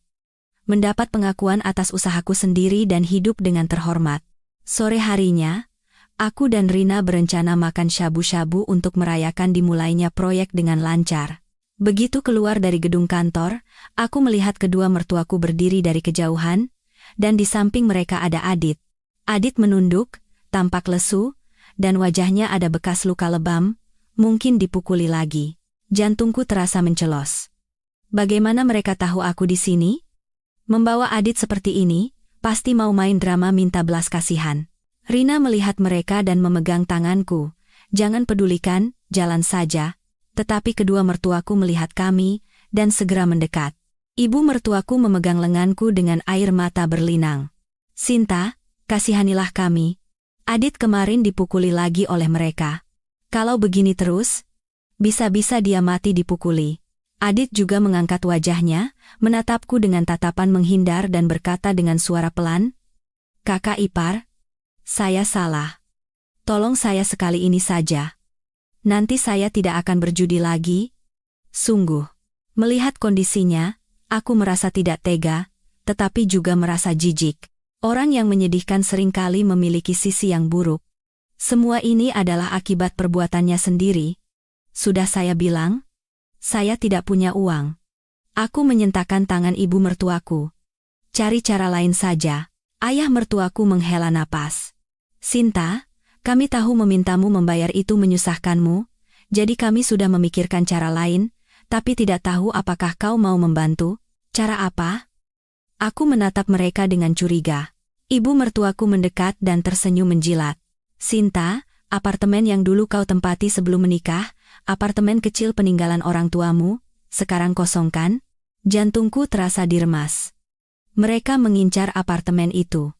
Apartemen itu adalah satu-satunya peninggalan orang tuaku. Meskipun tidak besar, lokasinya bagus. Harga pasarnya sekarang tidak kurang dari 4,5 miliar rupiah. Aku tidak berani menyewakannya, jadi kubiarkan kosong. Apartemen itu tidak ada hubungannya dengan kalian, kataku dingin. Jangan mimpi. Dengarkan dulu. Ibu mertuaku cepat-cepat berkata. Kami tidak akan meminta apartemenmu, hanya minta dialihkan namanya sementara ke Adit untuk dijaminkan pinjam uang. Begitu utangnya lunas, akan langsung dibalik nama lagi ke namamu. Tidak bisakah? Kalian pikir saya akan percaya? Aku tak percaya dengan telingaku. Dialihkan ke nama Adit, nanti kalau dia tidak mau mengembalikan atau malah menjualnya, saya mau menagih ke siapa? Tidak mungkin. Tidak akan begitu. Ayah mertuaku cepat-cepat berkata, kami akan buat surat perjanjian, dijamin akan dikembalikan. Adit juga akan menulisnya. Kalau dia tidak mengembalikan, kami yang akan patahkan kakinya. Adit juga mengangguk di sampingnya. Kakak ipar, saya jamin, hanya sementara dialihkan namanya, begitu dapat pinjaman untuk bayar utang, akan langsung dibalik nama lagi. Tidak akan saya pegang lebih dari sehari, sungguh. Aku menatap mereka dan tertawa sinis dalam hati. Kalau percaya omongan seperti ini, babi pun bisa memanjat pohon. Kalau apartemen itu sudah atas nama Adit, sama saja seperti melempar daging ke anjing, tidak akan mungkin kembali. Tidak mungkin, kataku tegas. Apartemen itu satu-satunya peninggalan orang tuaku. Tidak ada yang boleh menyentuhnya. Lupakan saja. Sinta, kau tidak tahu diri. Ibu mertuaku tidak tahan lagi. Berteriak. Senyum di wajahnya berubah menjadi seringai. Apartemen tua begitu apa pentingnya? Dibandingkan dengan nyawa adikmu, mana yang lebih penting? Kau hanya akan diam saja melihat Adit mati dipukuli, kan? Dia mati atau hidup, tidak ada hubungannya dengan saya. Aku menatapnya. Dia kecanduan judi sampai jadi begini. Mau menyalahkan siapa? Dasar perempuan tidak punya hati. Ibu mertuaku gemetar karena marah. Keluarga kami benar-benar sial, 8 turunan telah menerima perempuan pembawa sial sepertimu sebagai menantu. Bicara yang sopan. Rina tidak tahan lagi, maju ke depan menghalangiku. Itu apartemen peninggalan orang tua Sinta. Apa hubungannya dengan kalian? Apa hak kalian mau merebutnya? Ini urusan keluarga kami. Orang luar jangan ikut campur. Ayah mertuaku menunjuk wajah Rina dan berteriak, "Ini temanku. Kau tidak punya hak bicara seperti itu." Aku menarik Rina. "Ayo kita pergi. Tidak perlu bicara dengan orang seperti ini." Selesai bicara, aku menarik Rina berjalan. Kedua mertuaku dan Adit terus memaki di belakang. Orang-orang di sekitar mulai berkerumun. "Berhenti di sana." Ibu mertuaku berlari dan memegang kakiku. "Hari ini kalau kau tidak setuju, aku tidak akan melepaskanmu." Dipegang seperti itu, aku tidak bisa berbuat apa-apa. Marah sekaligus panik. Aku menelepon polisi lagi. Polisi datang dengan cepat. Melihat pemandangan ini, mereka mengerutkan kening dan menarik ibu mertuaku. "Kalian lagi? Bukankah sudah dibilang jangan membuat keributan?" Salah seorang polisi mengenaliku. Aku menceritakan semuanya kepada polisi. Mengatakan mereka ingin aku mengalihkan nama apartemen pranikahku ke nama adik iparku untuk dijaminkan membayar utang judi. Ketika aku menolak, mereka membuat keributan. Polisi mendengarkan dan memasang wajah sulit, lalu berkata kepada kedua mertuaku, "Pak, Bu, aset pranikah orang lain itu haknya untuk mengelola sendiri, tidak bisa dipaksa. Dan anak bapak kecanduan judi, seharusnya dicarikan cara agar dia berhenti, bukan memaksa menantu menjual rumah untuk membayarnya. Kalau masih membuat keributan seperti ini, kami tidak akan tinggal diam." Mendengar kata-kata polisi, wajah kedua mertuaku pucat pasi.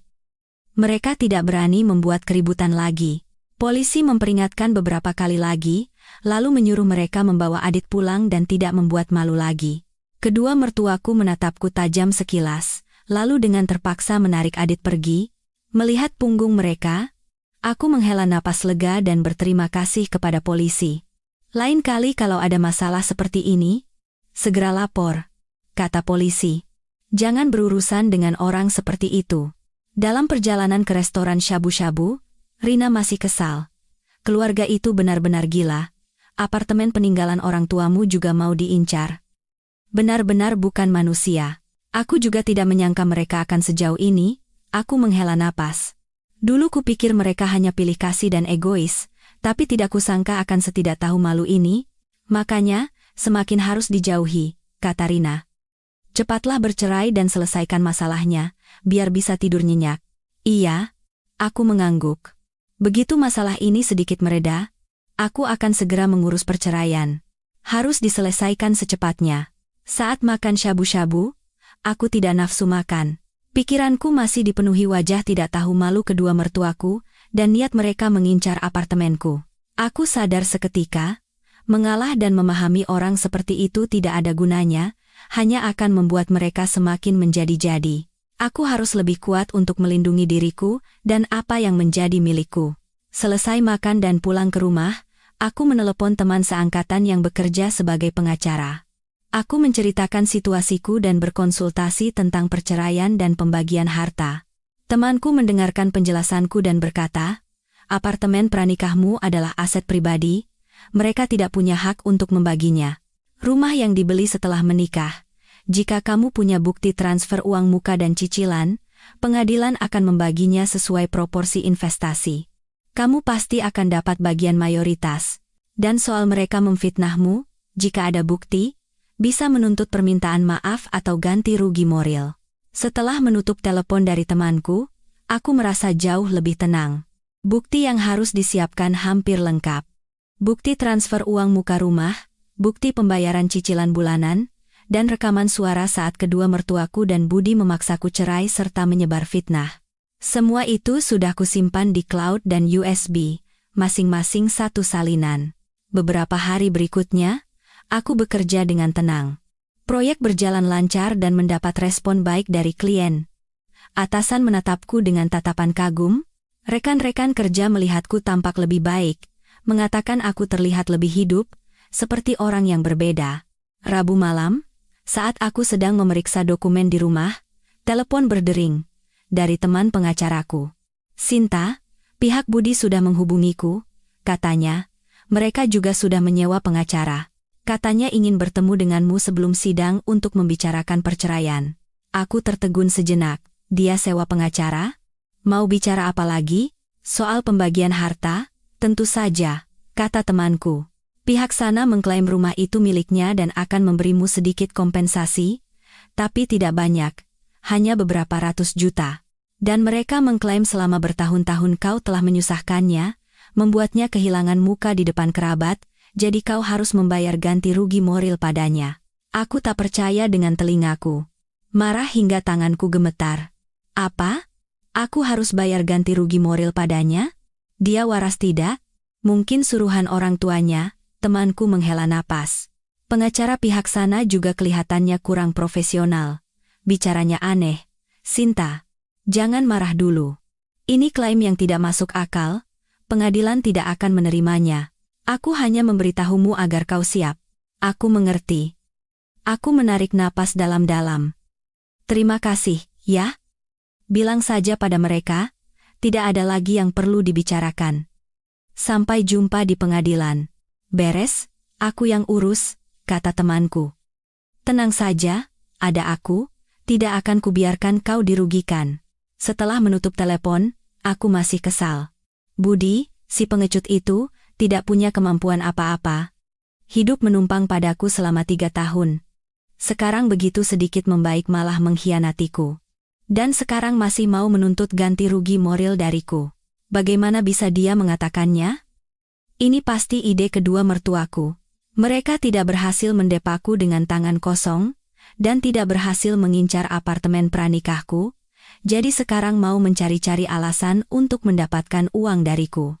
Benar-benar tidak tahu malu. Siang harinya, aku pergi ke kantor pengacara temanku. Ia sudah menyiapkan gugatan untukku, menuliskan tuntutan pembagian harta dan alasannya dengan jelas. Aku membacanya dengan teliti, dan setelah merasa tidak ada masalah, aku menandatanganinya. Temanku berkata, tenang saja, minggu depan akan diajukan, pengadilan akan memberitahukan ke pihak sana. Sidang pertama mungkin sekitar sebulan lagi. Terima kasih, ya, kawan, kataku tulus. Kalau bukan karena kau, aku benar-benar tidak tahu harus bagaimana. Siangnya kembali ke kantor. Baru saja duduk, ada telepon dari resepsionis, mengatakan Budi menunggu di bawah dan ingin bertemu. Aku mengerutkan kening. Dia datang ke kantor? Belum cukup malu? Bilang saja padanya untuk pulang. Saya tidak punya waktu, kataku. Katanya ada urusan sangat penting, harus bertemu. Kalau tidak, dia akan terus menunggu, kata resepsionis dengan nada sulit. Aku menghela napas. Sepertinya tidak bisa dihindari. Baiklah. Saya akan turun sekarang. Aku mengenakan blazer dan turun ke bawah. Budi berdiri di depan pintu masuk gedung, mengenakan setelan yang tidak pas di badan, rambutnya berantakan, tampak jauh lebih kuyu. Melihatku, matanya berbinar, ia segera mendekat.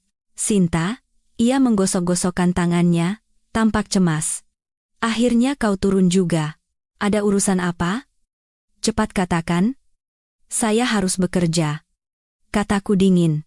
Aku ingin bicara denganmu sebentar. Soal kita. Soal cerai, tidak ada lagi yang perlu dibicarakan, kataku. Saya sudah menyewa pengacara. Ada apapun, biar pengacaramu yang bicara dengan pengacaraku. Jangan begitu, Sinta. Ia cepat-cepat berkata. Kita kan pernah jadi suami istri. Apa perlu sampai ke pengadilan? Tidak bisakah kita berpisah baik-baik? Berpisah baik-baik? Aku tertawa. Menuntut ganti rugi moral dariku itu yang kau sebut berpisah baik-baik? Mas Budi, jangan bercanda. Wajahnya memerah. Ia menunduk dan berkata, Itu bukan ideku. Ibuku yang menyuruh. Katanya kau telah menghancurkan hidupku, membuatku kehilangan muka di depan kerabat, jadi harus menuntut kompensasi. Apapun yang ibumu suruh kau lakukan? Aku menatapnya. Kau tidak punya pendirian sendiri? Mas Budi, bisakah kau lebih dewasa sedikit? Ia membuka mulut, tetapi tidak bisa berkata apa-apa. Biar ku perjelas, aku menatapnya dan berkata dengan tegas. Soal ganti rugi moral, itu tidak mungkin. Rumah yang dibeli setelah menikah dibagi sesuai hukum. Hal lain tidak ada yang perlu dibicarakan lagi. Rumah itu. Ia mengangkat wajahnya. Tidak bisakah kau berikan padaku? Aku kan baru jadi PNS. Di kantor, kalau tidak punya rumah kan malu. Kalau kau butuh uang, nanti akan kucicil. Dicicil? Aku tertawa sinis. Gajimu berapa sebulan? Setelah dikurangi cicilan dan biaya pribadi, akan tersisa berapa untukku? 1 tahun, 2 tahun, atau 10 tahun? Mas Budi, jangan naif. Tapi aku benar-benar butuh rumah itu, suaranya memelas. Sinta, atas nama kita pernah menjadi suami istri selama 3 tahun, tidak bisakah kau mengalah? Aku sudah mengalah selama 3 tahun, aku menatapnya. Cukup. Kalian yang mengkhianatiku duluan. Jangan harap aku akan melunak lagi. Kau sekejam ini? Matanya memerah. Setelah berpisah denganku, apa kau yakin bisa hidup lebih baik? Setidaknya lebih baik daripada bersamamu. Kataku tegas. Aku masih banyak pekerjaan, tidak punya waktu untuk meladenimu. Pulanglah. Selesai bicara, aku berbalik hendak naik ke atas. Sinta. Ia memanggilku, suaranya bercampur amarah. Jangan menyesal. Ya. Ku peringatkan, sekarang aku ini PNS. Kesempatan masih banyak. Jangan pikir setelah berpisah denganku kau bisa menemukan yang lebih baik. Aku berhenti berjalan dan menoleh padanya. Dalam hati aku hanya merasa lucu. Kalau begitu, kita lihat saja nanti. Kataku. Semoga sukses di masa depan. Selesai bicara, aku masuk ke gedung tanpa menoleh ke belakang. Selesai makan malam di restoran Jepang, aku melihat kedua mertuaku dan Adit berdiri dari kejauhan. Sepertinya mereka menunggu kami. Jantungku terasa mencelos. Bagaimana mereka tahu aku di sini? Rina melihat mereka dan memegang tanganku. Jangan pedulikan, jalan saja. Tetapi kedua mertuaku melihat kami dan segera mendekat. Ibu mertuaku memegang lenganku. Sinta, ada yang mau kami bicarakan. Tidak ada yang perlu dibicarakan dengan kalian. Aku menyentakkan tangannya. Ayah mertuaku berkata dengan wajah serius, Sinta, kami sudah dengar semua dari Budi. Kau bilang tidak mau berpisah baik-baik, mau membawa masalah ini ke pengadilan. Kau sekejam itu, mau membuat keluarga kami malu? Rasa malu itu kalian yang ciptakan sendiri, kan? Kataku dingin. Yang memaksa saya cerai duluan adalah kalian. Yang menyebar fitnah adalah kalian. Dan sekarang menuntut ganti rugi moral dariku juga kalian. Apa kalian tidak pernah memikirkan perbuatan kalian sendiri? Itu karena kami marah, kata ibu mertuaku. Kalau kau mencabut gugatan dan setuju berpisah baik-baik, kami tidak akan menuntut ganti rugi moral. Rumah juga. Akan kami bagi sedikit uang untukmu. Bagi sedikit uang? Aku tertawa. Mau bagi berapa? 200 juta? Atau 500 juta? Kau tidak tahu diri. Ayah mertuaku marah. Kami mau memberimu sedikit uang saja sudah untung. Rumah itu seharusnya menjadi milik keluarga kami. Tidak ada lagi yang perlu dibicarakan dengan kalian. Aku menarik Rina. Ayo kita pergi. Berhenti di sana. Ibu mertuaku berteriak. Kalau kau tidak mencabut gugatan, kami akan membuat keributan di kantormu setiap hari. Biar semua rekan kerjamu tahu kau itu orang seperti apa. Dan kami akan membuatmu tidak bisa bekerja di sini lagi. Mereka benar-benar hanya bisa melakukan ini. Silakan saja. Aku menatapnya. Saya sudah memberitahu atasan saya semuanya, dan juga sudah melapor polisi. Kalau kalian berani datang membuat keributan di kantor, saya juga tidak akan tinggal diam. Selesai bicara, aku menarik Rina berjalan. Kedua mertuaku terus memaki di belakang, tetapi tidak berani mengikuti. Keesokan paginya, saat hendak berangkat kerja, hatiku sedikit cemas. Kata-kata mertuaku semalam masih terngiang-ngiang. Takut mereka benar-benar melakukan apa yang mereka katakan. Begitu masuk ke kantor, aku meminta resepsionis jika mertuaku datang, segera meneleponku atau menghubungi keamanan. Siang harinya, saat aku dan rekan kerja sedang memanaskan makan siang di pantry, resepsionis menelepon.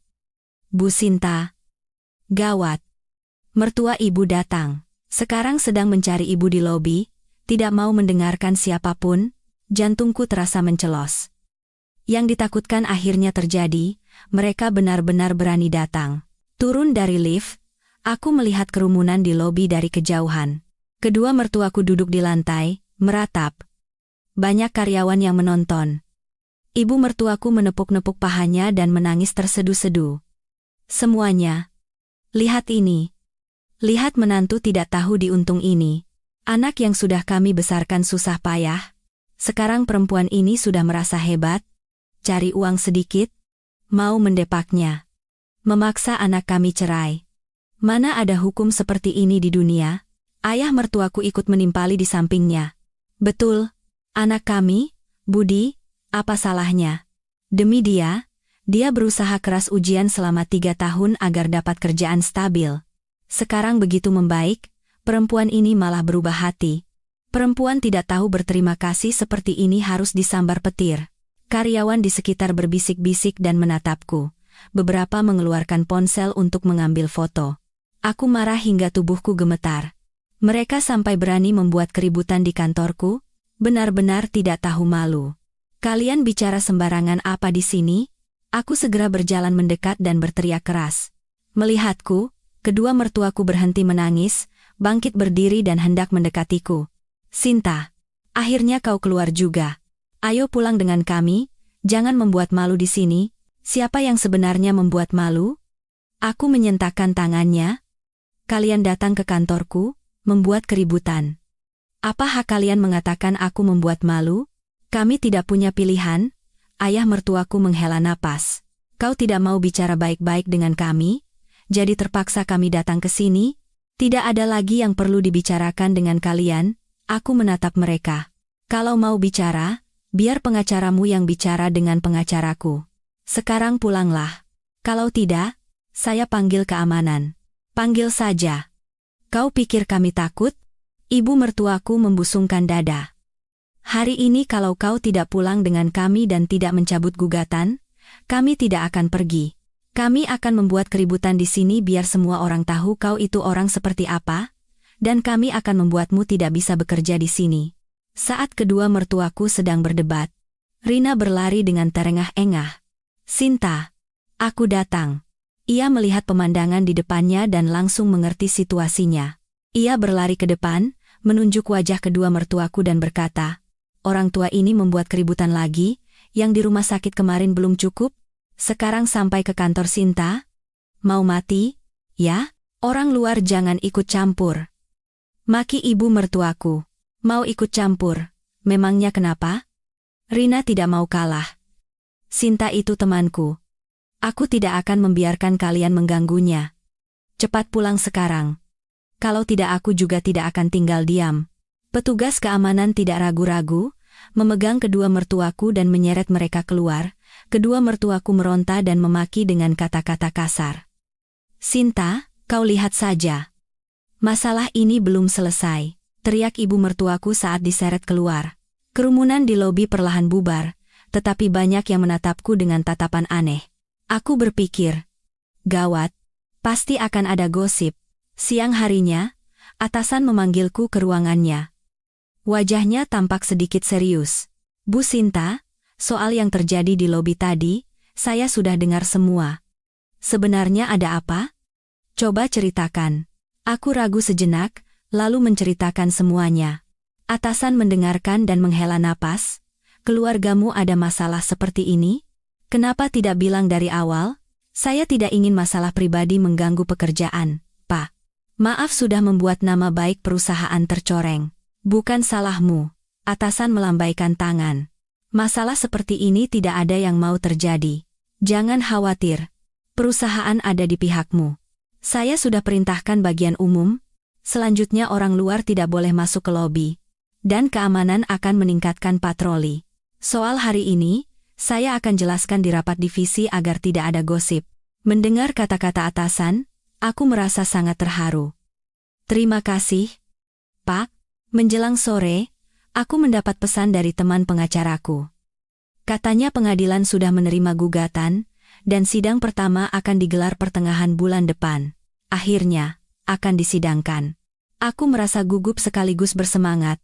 Aku harus fokus bekerja, menjalani hidup dengan baik, dan menunggu hari persidangan. Aku akan menuntut kembali apa yang menjadi hakku dan terbebas dari mereka sepenuhnya.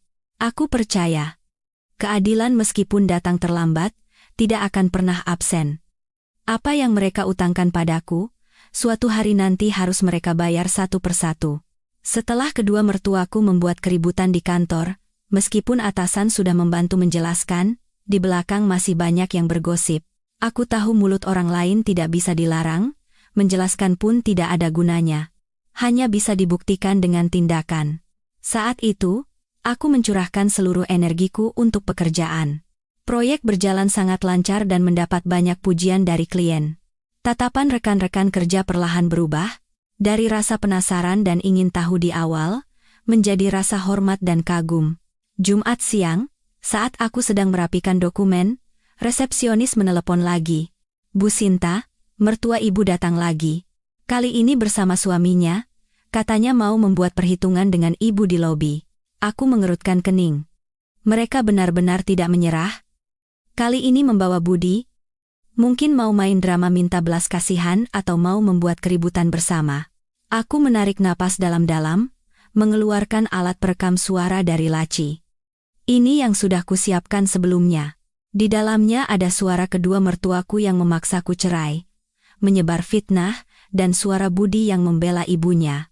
Sebelumnya aku masih menjaga muka mereka, jadi tidak mengeluarkannya. Tapi sekarang, sudah tidak perlu lagi.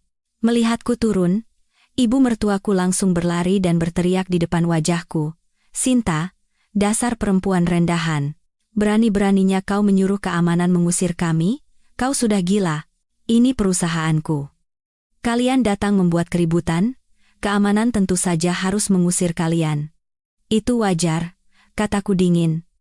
Ada apapun, kita bicara di luar. Jangan mengganggu pekerjaan orang lain di sini.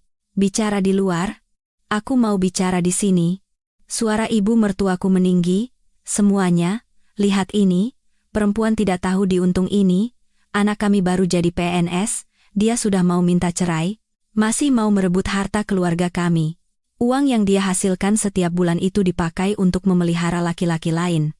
Kata-kata itu sangat kejam. Aku marah hingga tanganku gemetar. Anda bicara sembarangan apa? Aku mengangkat alat perekam suara dan menekan tombol putar. Suara melengking ibu mertuaku terdengar dari alat perekam. Sinta, orang yang harus pontang-panting mencari klien, bertemu dengan berbagai macam orang sepertimu, bagaimana bisa pantas dengan jabatan anakku sekarang? Kami sudah berdiskusi, kalian berdua lebih baik bercerai. Disusul suara ayah mertuaku. Di hari yang baik ini, saat anakku Budi menjadi PNS, ada satu hal penting yang ingin kusampaikan. Sinta, aku tahu selama 3 tahun menikah dengan Budi, kamu sudah banyak berkorban. Tapi sekarang, situasinya sudah berubah. Budi sekarang adalah orang yang terpandang di masyarakat. Statusnya denganmu sudah terlalu jauh berbeda. Dan suara Budi pun terdengar. Sinta, jangan marah dulu. Ayah dan ibu bicara seperti itu karena mereka peduli padaku. Lihat, status Mas sekarang sudah berubah. Rekan-rekan kerja Mas orang-orang besar semua. Pekerjaanmu, sejujurnya, agak memalukan. Saat rekaman diputar satu persatu, lobi menjadi hening. Semua orang terkejut. Wajah kedua mertuaku pucat pasi. Budi tampak seperti ingin menelan bumi.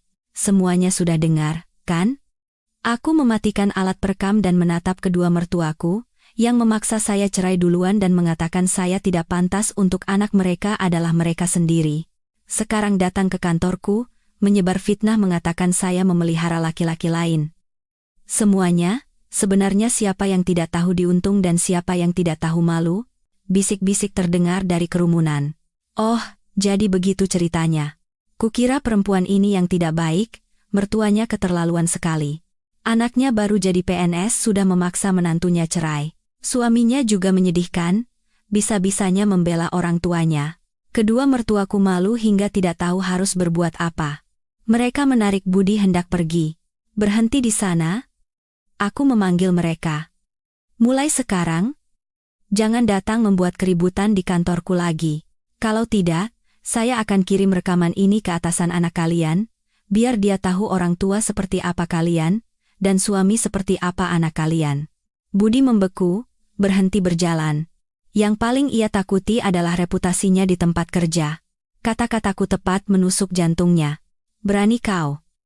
Ibu mertuaku marah hingga berteriak. Berani atau tidak, kita lihat saja nanti. Aku menatapnya. Jangan membuatku marah lagi.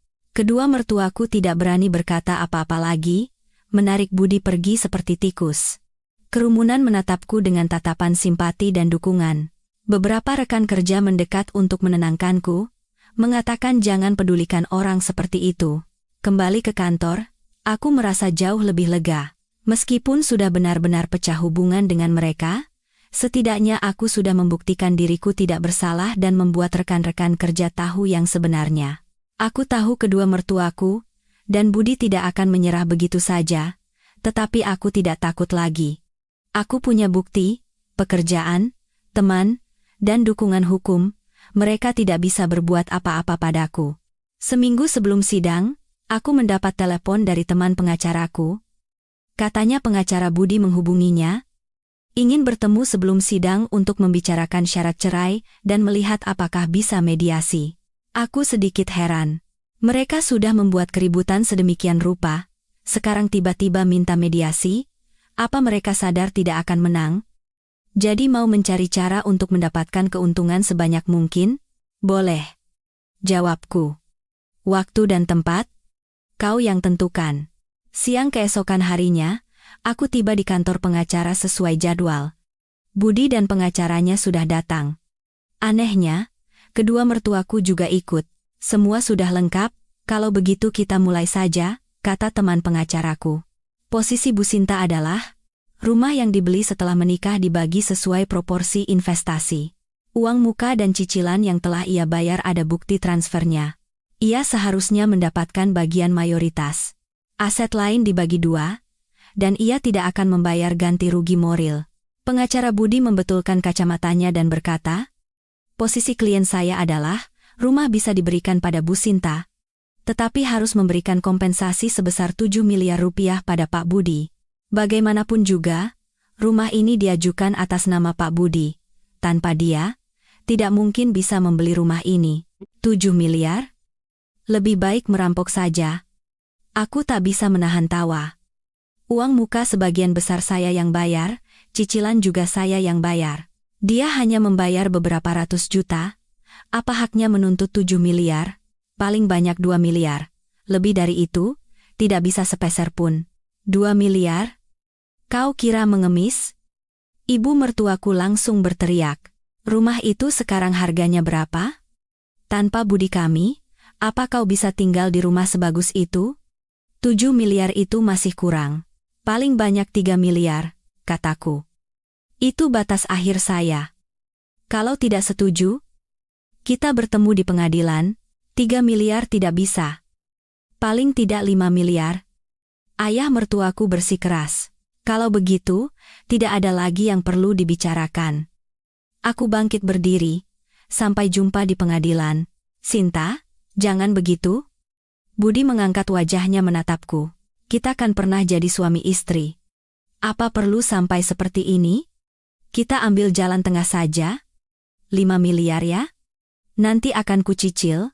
Mas Budi. Sadarlah. Aku menatapnya. Ini bukan soal uang. Ini soal prinsip. Aku sudah cukup banyak berkorban. Kalian yang tidak menghargainya, kau hanya ingin membuat keluarga kami hancur, kan? Ibu mertuaku mengeluarkan selembar foto dari tasnya dan melemparkannya ke meja. Lihat ini, kau sudah lama selingkuh dengan laki-laki lain, masih punya muka menawar dengan kami? Kau itu hanya pelacur. Aku mengambil foto itu dan tak bisa menahan tawa sinis. Di foto itu aku dan seorang rekan kerja laki-laki di kantor, berfoto saat pesta perayaan kesuksesan proyek. Itu hanya foto biasa antara rekan kerja, tetapi mereka sengaja memotongnya dengan niat buruk dan menambahkan tulisan-tulisan vulgar.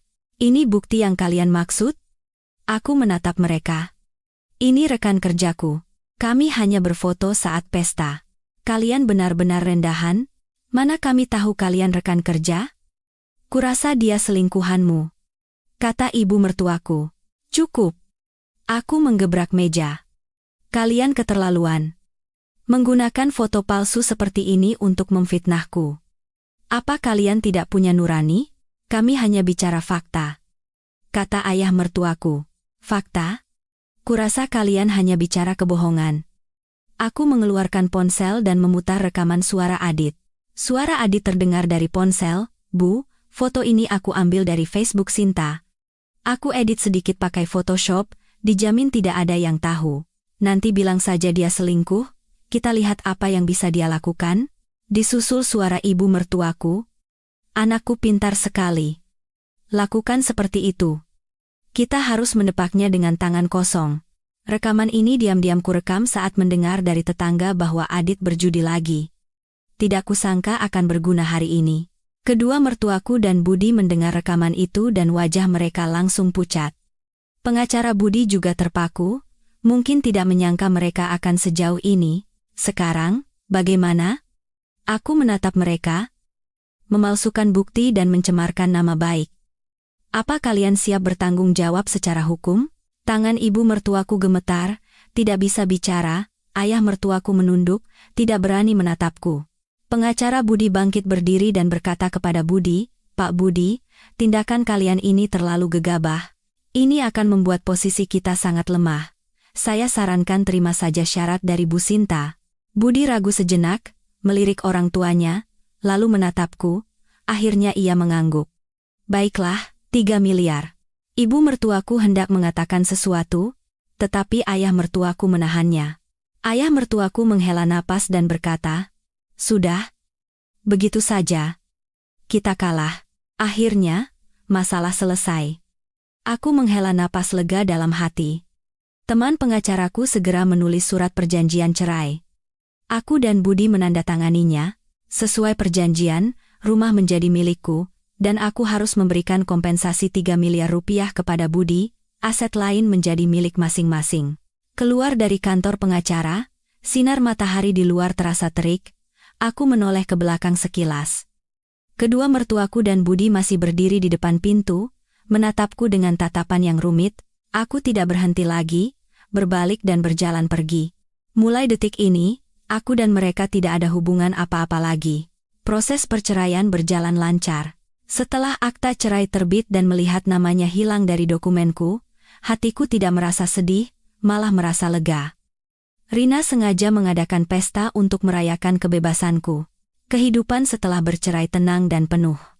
Di kantor, proyek selesai dengan gemilang. Aku tidak hanya mendapat bonus besar, tetapi juga dipromosikan menjadi direktur. Gaji naik menjadi 250 juta rupiah per bulan. Uang bonus kugunakan untuk membeli mobil baru dan merenovasi apartemen peninggalan orang tuaku, lalu pindah ke sana. Kadang-kadang aku mendengar kabar tentang keluarga Budi dari tetangga lama, katanya.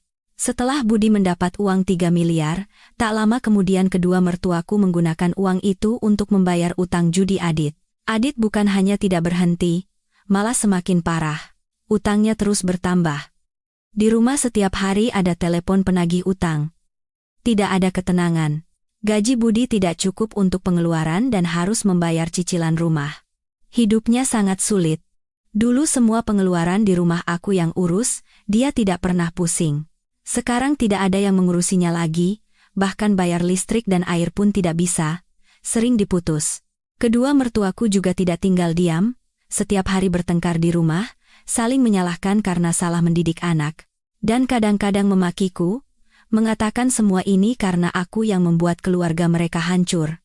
Suatu kali, aku berbelanja di supermarket dan kebetulan bertemu dengan seorang ibu tetangga lama. Ibu itu memegang tanganku dan menghela napas. Sinta, kau tidak tahu. Keluarga Budi sekarang sangat menyedihkan. Budi juga kena dampaknya di kantor. Karena masalah di rumah, dia jadi tidak fokus kerja, sering dimarahi atasan. Soal promosi jangan harap, tidak tahu kapan akan dipecat. Oh ya? Aku sedikit terkejut. Budi begitu mementingkan pekerjaannya, kenapa bisa jadi begini? Iya, kata ibu itu. Orang tuanya setiap hari datang membuat keributan di kantornya, bilang dia anak tidak tahu diuntung, tidak memberi mereka uang, dan menyebar fitnah kalau kalian cerai karena dia. Orang-orang di kantornya tahu semua. Digosipin di belakang sampai hampir tidak bisa bekerja lagi. Aku tidak berkata apa-apa. Hatiku tidak tenang, tetapi kupikir itu adalah akibat perbuatan mereka sendiri. Ibu itu menurunkan suaranya. Keluarga itu sekarang hampir tidak punya apa-apa untuk dimakan. Setiap hari makan mie instan. Mertuamu bilang ke orang-orang di sekitar, mereka menyesal bercerai denganmu. Katanya kalau tahu sekarang kau bisa menghasilkan uang sebanyak ini, punya harta sebanyak ini, apapun yang terjadi mereka tidak akan melepaskanmu. Aku tertawa dan tidak berkata apa-apa. Menyesal sekarang, apa gunanya, sudah terlambat. Saat mereka memaksaku cerai, mereka pasti tidak berpikir akan ada hari ini. Keluar dari supermarket, aku merasa campur aduk. Manusia memang tidak boleh terlalu serakah, tidak boleh terlalu egois. Saat berpikir sedang di atas angin, sebenarnya mungkin sedang kehilangan sesuatu yang lebih besar. Tak lama setelah itu, aku mendengar kabar bahwa Adit karena utang judinya yang terlalu besar, dipukuli orang hingga kakinya patah dan ditangkap polisi, masuk penjara. Kedua mertuaku tidak tahan menanggung kesedihan, jatuh sakit dan masuk rumah sakit. Budi harus bekerja, mengurus orang tua, dan membayar cicilan rumah sendirian, gajinya pasti tidak cukup. Ia mencoba meminjam uang dari kerabat dan teman, tetapi karena perbuatan keluarganya di masa lalu, tidak ada yang mau meminjamkan. Suatu kali, aku menjenguk rekan kerja yang sakit di rumah sakit dan kebetulan bertemu Budi di koridor. Ia mengenakan pakaian lama yang warnanya sudah pudar, rambutnya berantakan, matanya cekung, tampak sangat kuyu. Kesan angkuh saat baru diangkat menjadi PNS sudah lenyap sama sekali. Melihatku, ia tertegun sejenak, menghindari tatapanku, tampak sangat canggung. Kau juga ke rumah sakit? Tanyanya pelan. Iya, menjenguk rekan kerja, jawabku. Kami terdiam beberapa detik, suasana canggung. Orang tuaku sakit parah, ia ragu sejenak, lalu berkata. Aku benar-benar tidak punya pilihan lagi. Bisakah kau meminjamkan uang padaku? Aku menatapnya, hatiku bingung. Bagaimanapun juga, kami pernah menjadi suami istri. Melihatnya seperti ini, aku merasa tidak tega. Tetapi aku juga tahu, aku tidak boleh melunak lagi. Kalau tidak, aku akan mengulangi kesalahan yang sama. Maaf, tidak bisa, kataku. Uangku sudah ada rencana penggunaannya masing-masing, dan kita sekarang tidak ada hubungan apa-apa lagi. Wajah Budi langsung pucat. Ia menunduk. Aku mengerti. Aku bertanya hal yang bodoh. Ia berbalik hendak pergi, tetapi berhenti lagi, menatapku dan berkata, Sinta, aku benar-benar menyesal. Waktu itu, aku salah. Aku minta maaf padamu. Kalau bisa kembali, aku tidak akan mendengarkan kata-kata orang tuaku. Tidak ada kata kalau, aku menatapnya. Mas Budi, urus orang tuamu dengan baik. Selanjutnya, hiduplah dengan baik. Selesai bicara, aku berbalik dan pergi, tidak menoleh ke belakang. Beberapa orang, beberapa hal, jika sudah berlalu, ya sudahlah, menyesal pun tidak ada gunanya. Hidup di masa sekarang dan menghargai orang di depan mata lebih penting daripada terpuruk dalam penyesalan masa lalu. Waktu berlalu cepat, tak terasa sudah setahun.